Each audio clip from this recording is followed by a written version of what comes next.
Hello YouTube के channel में आपका स्वागत है साइंस क्लासेस में।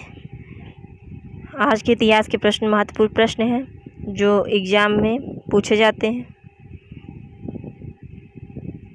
तो हम स्टार्ट करते हैं आज का पहला प्रश्न पूछ रहा है कि ऋग्वेद के 10वें मंडल में निम्न में से किसका उल्लेख पहली बार मिलता है। पूछ रहा है किसका उल्लेख पहली बार मिलता है। तो ये इसका राइट आंसर क्या है। इसका राइट आंसर है बी। करा कि ऋग्वेद के 10वें मंडल में निम्न में से किसका उल्लेख पहली बार मिलता है। तो कह रहा शूद्र का उल्लेख ऋग्वेद के 10वें मंडल में पहली बार मिलता है। नेक्स्ट क्वेश्चन देखते हैं। कह रहा गायत्री मंत्र का उल्लेख किस वेद में है। तो इसका राइट आंसर है गायत्री मंत्र का उल्लेख किस वेद में। इंपॉर्टेंट क्वेश्चन है। तो इसका राइट आंसर है सी, ऋग्वेद में। गायत्री मंत्र का उल्लेख किस वेद में है, ऋग्वेद में है। नेक्स्ट क्वेश्चन देखते हैं। ऋग्वेद में आर्यों की भाषा क्या थी।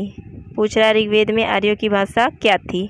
इसका राइट आंसर है बी, संस्कृत। आर्यों की भाषा क्या थी, संस्कृत। और संस्कृत में वार्तालाप करते थे, बोलते थे। नेक्स्ट क्वेश्चन देखते हैं। दूसरा क्वेश्चन है निम्नलिखित में से प्राचीनतम वेद कौन सा है। तो इसका राइट आंसर है ए, ऋग्वेद प्राचीनतम वेद है। नेक्स्ट क्वेश्चन देखते हैं। निम्नलिखित में से किस वेद की रचना गद्य व पद्य दोनों में की गई है। तो इसमें पूछ रहा है कि जो वेद लिखा गया है उसको गद्य में एवं पद्य में दोनों में लिखा गया है, ऐसा कौन सा वेद है।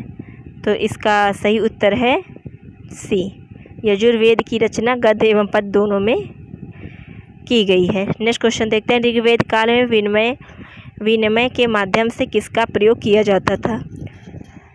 पूछ रहा है ऋग्वेद में विनिमय के माध्यम से किसका प्रयोग किया जाता था। इसका सही उत्तर है डी, गाय का ऋग्वेद काल में विनिमय के माध्यम से प्रयोग किया जाता था। अगला क्वेश्चन है ऋग्वेद काल की सबसे प्राचीन राजनीतिक संस्था कौन सी थी।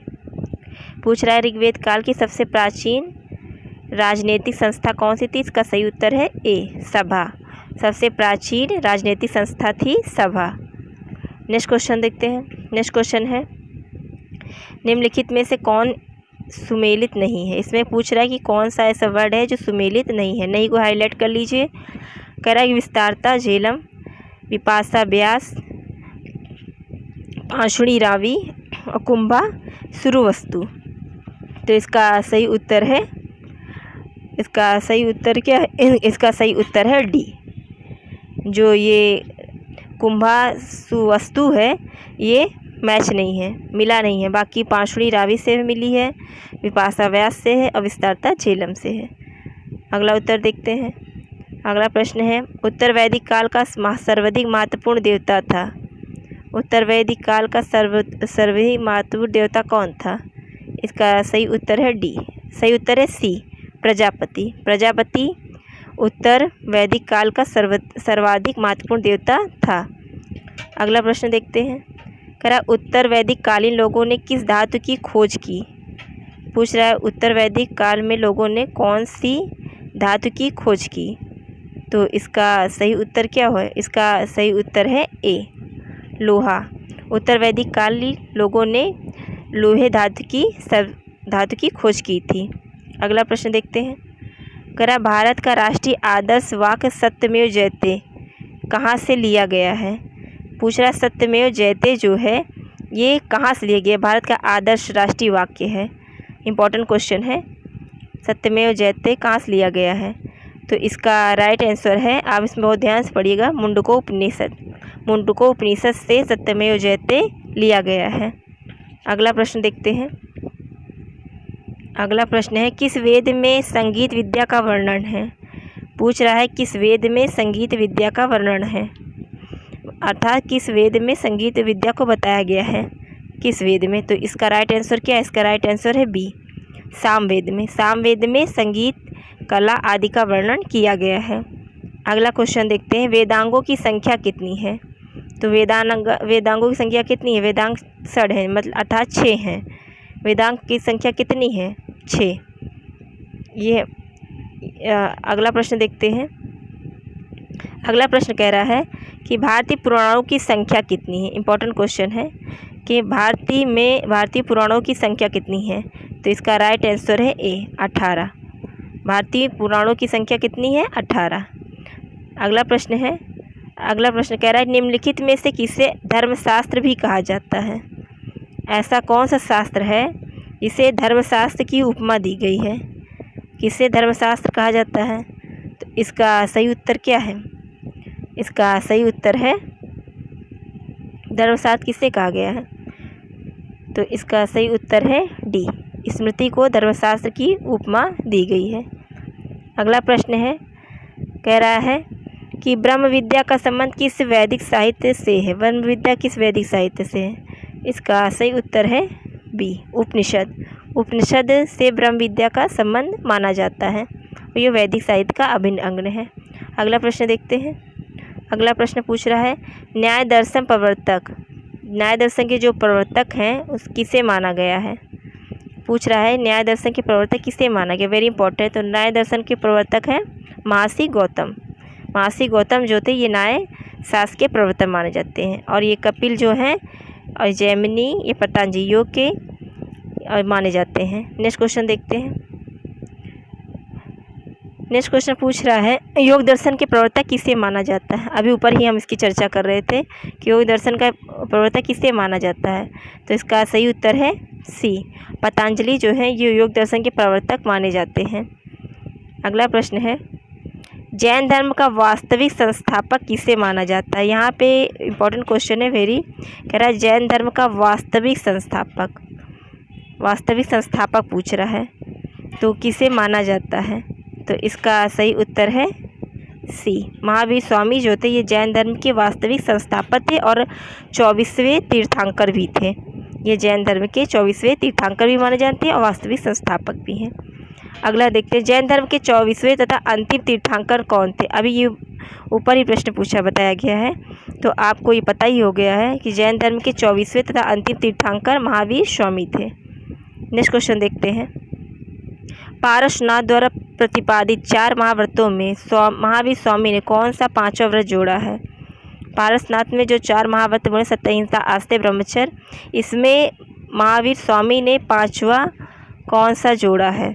तो इसका राइट आंसर है बी, ब्रह्मचर्य। 5वां महावीर स्वामी ने ब्रह्मचर्य व्रत जोड़ा है।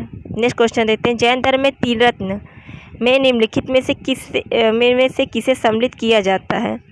तो पूछ रहा जो त्रिरत्न है इसमें किसे सम्मिलित किया जाता है? सम्यक दर्शन, सम्यक चित्त, सम्यक ज्ञान। तो जैन धर्म के 3 ही त्रिरत्न है, सम्यक दर्शन, सम्यक ज्ञान, सम्यक चरित्र। तो इसमें हमारा सही उत्तर है, इससे पूछा त्रिरत्न में से किसे सम्मिलित किया जाता है? जैन धर्म के त्रिरत्न में किसको सम्मिलित किया जाता है? तो इसका सही उत्तर है डी, जो ये सभी है इसको जैन धर्म के त्रिरत्न में किया जाता है। उसका राइट आंसर क्या है? डी, सम्यक दर्शन, सम्यक ज्ञान, सम्यक चरित्र, ये तीनों जैन धर्म के त्रिरत्न में माने जाते हैं, इसलिए इसका राइट आंसर क्या है? डी, ये सभी। नेक्स्ट क्वेश्चन देखते हैं। अगला क्वेश्चन है महावीर का जन्म कहाँ हुआ था? पूछ रहा है महावीर स्वामी का जन्म कहाँ हुआ था? तो इसका सही उत्तर क्या है? इसका सही उत्तर है सी, वैशाली बिहार। वैशाली बिहार में महावीर स्वामी का जन्म हुआ था। अगला क्वेश्चन है इस्यादवाद किस धर्म के दर्शन का मूल आधार है? इस्यादवाद किस धर्म के सिद्धांत का मूल आधार है? तो इसका सही उत्तर क्या है?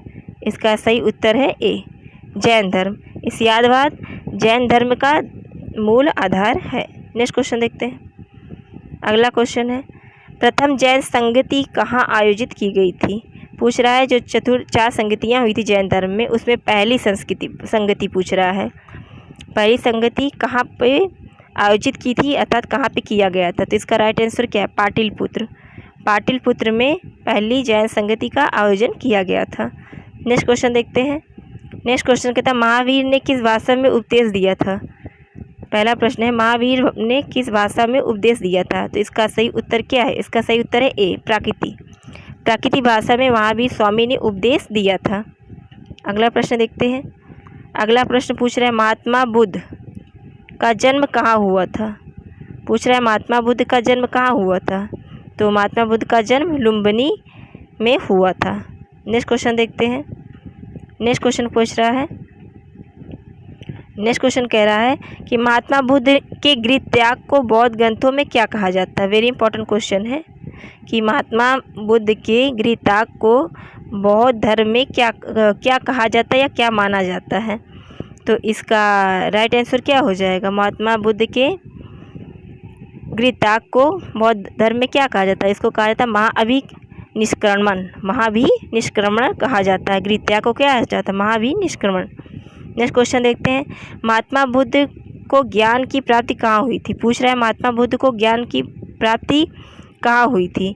तो इसका सही उत्तर है सी। महात्मा बुद्ध को बोध गया उर्वेला निरंजन नदी के तट पर ज्ञान प्राप्त हुआ था। महात्मा बुद्ध को ज्ञान कहाँ प्राप्त हुआ था। तो इसका सही उत्तर क्या है, इसका सही उत्तर है बोध गया उर्वेला निरंजन नदी के तट पर मिला था। नेक्स्ट क्वेश्चन देखते हैं, कह रहे हैं कि महात्मा बुद्ध ने अपना पहला उपदेश कहाँ दिया था। महात्मा बुद्ध बौद्ध धर्म से इंपॉर्टेंट प्रश्न आ गए हैं जो हर एग्जाम के लिए इंपॉर्टेंट हैं। तो बहुत ध्यान से आप इसको प्रश्नों को दोहराते रहिए, पढ़ते रहिए, क्योंकि हर एग्जाम में 3-4 क्वेश्चन बौद्ध धर्म से रिलेटेड आते ही हैं। तो आप इसको पढ़िए। तो कह रहा है कि बौद्ध धर्म में महात्मा बुद्ध ने अपना पहला उपदेश कहाँ दिया था। तो इसका राइट आंसर क्या है, इसका राइट आंसर है डी, सारनाथ। सारनाथ में महात्मा बुद्ध ने अपना पहला उपदेश दिया था। और ये इंपॉर्टेंट क्वेश्चन भी है क्योंकि ये पहला पूछ रहा है, पहला उपदेश पूछ रहा है कि पहला उपदेश महात्मा बुद्ध ने कहाँ दिया था। तो अगला देते हैं, अगला प्रश्न पूछ रहा है कि बौद्ध धर्म के त्रिरत्न में से किसे सम्मिलित किया जाता है।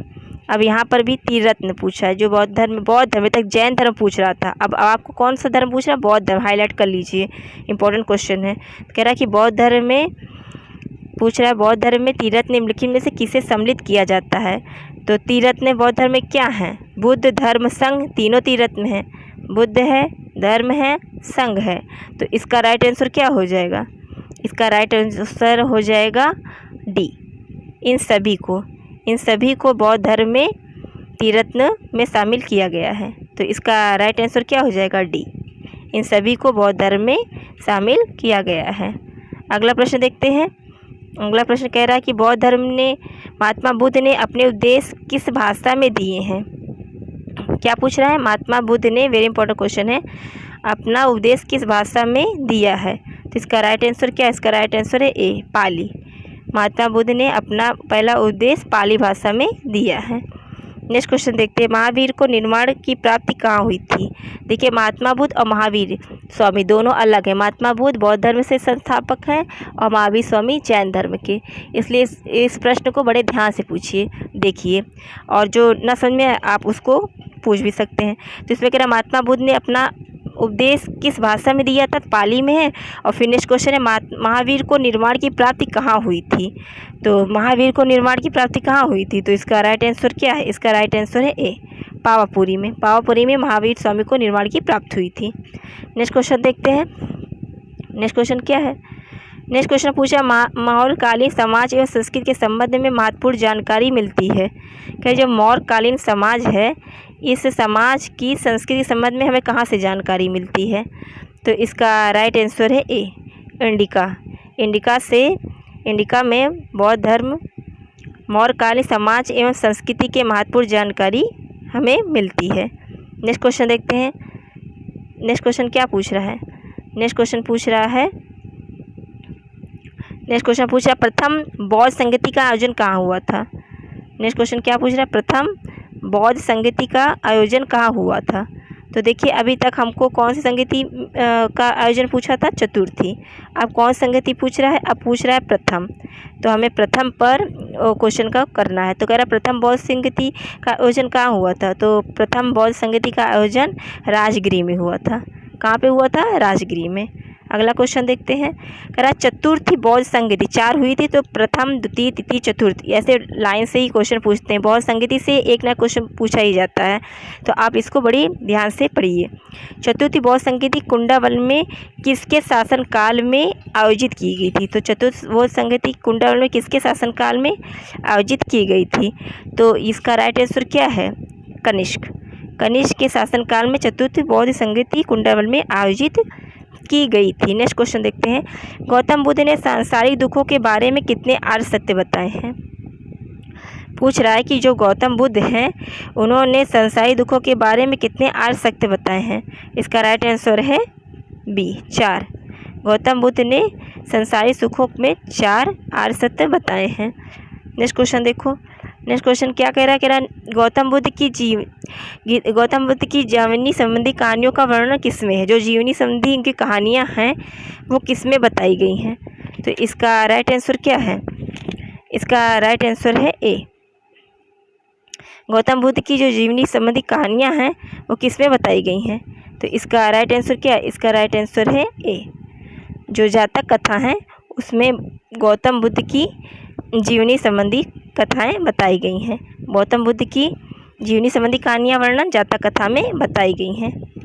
अगला प्रश्न देखते हैं। अगला प्रश्न कह रहा है, और ये लास्ट प्रश्न है आज की वीडियो का। लास्ट प्रश्न में क्या है। लास्ट प्रश्न में कह रहा है कि 16 महाजनपदों के बारे में किस बौद्ध ग्रंथ से जानकारी मिलती है। तो पूछ रहा है कि 16 महाजनपदों के बारे में कहाँ से हमें जानकारी मिलती है। तो इसका राइट आंसर क्या है। इसका राइट आंसर है ए। अंगुत्तर निकाय में 16 महाजनपदों के बारे में बौद्ध ग्रंथों से जानकारी मिलती है। तो ये आज की हमारे क्लास की लास्ट वीडियो थी। आप हमारे क्लास को सब्सक्राइब कर लीजिए, अधिक से अधिक लाइक एंड शेयर करिए, और सभी अपने एग्ज़ाम की बेटर की तैयारी के लिए आप यहाँ से दी जाने महत्वपूर्ण वीडियो को रोज़ाना पढ़ते रहिए, ताकि यहाँ से भेजे वाली वीडियो में से ज़रूर 2-4 प्रश्न आपको अपने एग्ज़ाम में देखने को ज़रूर ही मिलेंगे। Thank you. God bless you.